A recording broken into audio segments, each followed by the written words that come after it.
few years ago, I received this great gift of a wonderful painting printed on wood, and it was by an angel, and it was by an artist, Teresa Kogut, and she's from Michigan, and she paints and does many things in this folk art style, and I love the style, and it was such a great gift. And at the bottom it says, "Gratitude turns what we have into enough."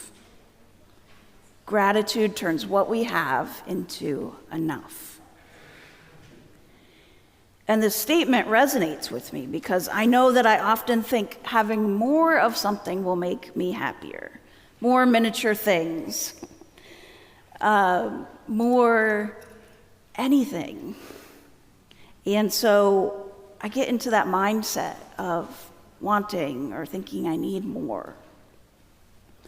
Over the years, I've learned to limit myself in purchasing books or learn to find joy in passing them on after I'm done, because one person can only read so many books.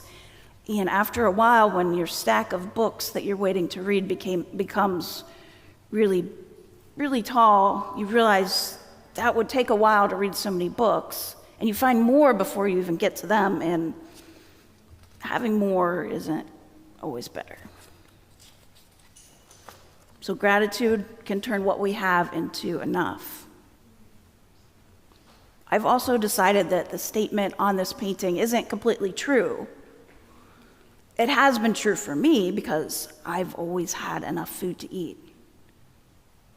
And I don't take that for granted. Well, I do take it for granted, but I recognize that that is not a small thing, that I've always had enough. To make the statement more true, because I don't feel that some people actually have enough, I change it slightly in my mind.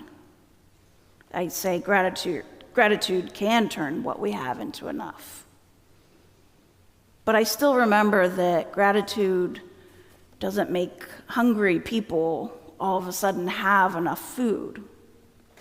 Gratitude doesn't make people and families in Honduras all of a sudden have clean water.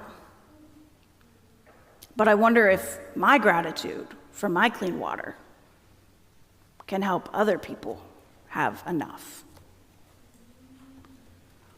In the story of the feeding of the 5,000, Jesus claims that there is enough bread for everyone. And this story doesn't match the experiences that the disciples had before this point.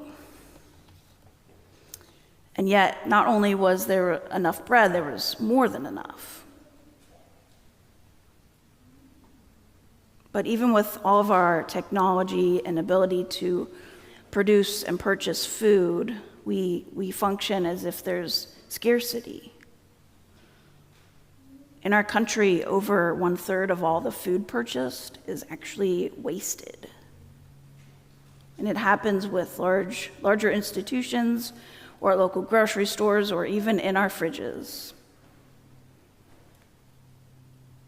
And we know that people around the world are in need of healthy food. We also sometimes think of God with this scarcity model of not having enough. We doubt God's ability to love all people. Sometimes we don't even include ourselves in God's love if we're feeling shameful or if we're feeling like we're not good enough in those moments. Other times we don't see the ways that God loves others based on our own assumptions about what they've done wrong or who they are. But whatever we believe, God doesn't function in this scarcity model. So we have to do the work of reframing our minds to remember who God is. And so we look to see what God says about small things today. God's kingdom is like a mustard seed, a small and almost insignificant seeming seed. And it becomes one of the greatest shrubs that's really more like a tree. God's kingdom is also like a small amount of yeast. But when that's combined with flour, that can become bread for hungry people.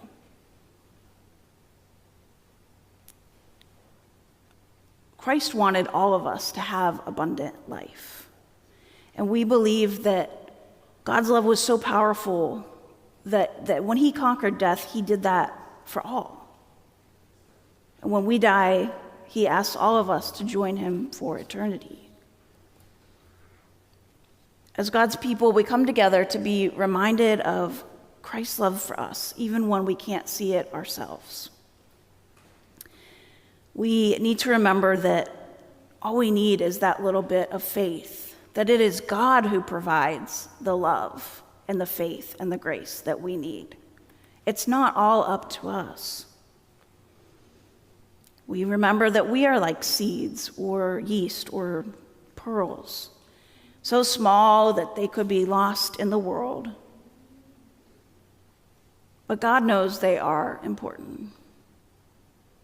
We do too. God gives them care. God plants them or mixes them with flour. God preserves them so that they will become something new. Faith helps us to believe in Christ, that Christ is present with us, and that Christ gives us strength to believe and to be the presence of God in the world. For a lot of people, faith is larger than life. And this isn't a critique on how those people view faith. But in other traditions, faith can be a dramatic experience, or there's a dramatic one-time experience of accepting Jesus. But for me and for many of us, faith is ordinary and everyday. It's in the small things that we experience. It's not supersized or superpowered. It's simple and ordinary. It's a small gift that we open every day. It's in the water that we see in our baptismal font that helps us remember that we are children of God. It's in the water that we bathe in, that we wash our faces with, that rains on us when we don't think it's convenient, but that also rains on us in our grass and our wildlife and all the green things that grow. Faith is part of our identity as people of God, and it's part of the life that we're called to. Faith is having hope, a little bit of hope, and trusting God to lead us. Jesus says that faith is already within us. Even when our lives are complicated and messy, Christ works within us. We have all the faith we need, Jesus says. Faith doesn't have to be heroic. It doesn't have to be big and flashy. Faith is doing what needs to be done right in front of us. It's loving and forgiving and serving. Faith isn't just a thing we collect. It's something we use every day. It's being and doing.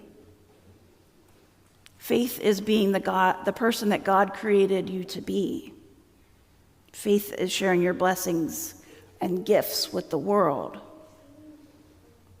God has given us enough faith.